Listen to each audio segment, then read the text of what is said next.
we're talking about cutting out the middleman, because the reason why most of the time when you're getting gigs early on, they're not paying gigs is because there's a middleman involved. If you're paying a pay to play showcase for a promotion company, the reason you're not getting paid is because the promoter is usually paying the venue to do the show, and then they're making their money back by making you sell tickets. So that's the reason why you're out of the loop when it comes to getting paid.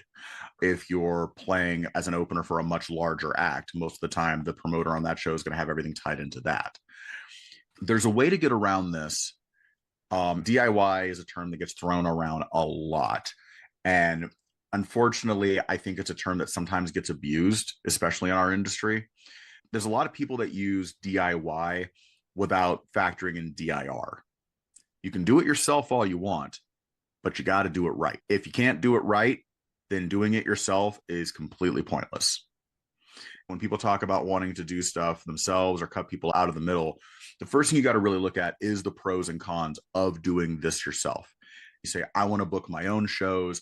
I don't want to deal with promoters. I don't want to deal with the middleman. I don't have to hire a manager. I don't want to have to be paying all these other people to do things that I should be able to do myself and get the full benefit from. You have to look at the real pros and cons of that. Now, the first obvious pro of that is that the fewer people that are involved, the fewer pieces of the pie get taken out. So you theoretically can make a lot more money if you're doing these things yourself. If you're serving as your own booking agent, yes, you can absolutely get away with not paying a booking agent. You can get away with not paying an artist manager if you're managing yourself. So there are advantages to that. And also, one of the major advantages to being DIY is that as you learn how to do these things yourself, you learn what to watch out for, so that down the line, when it does make sense for you to go with a professional for management or a professional booking agent, you know what pitfalls to look for and you know what red flags to look for.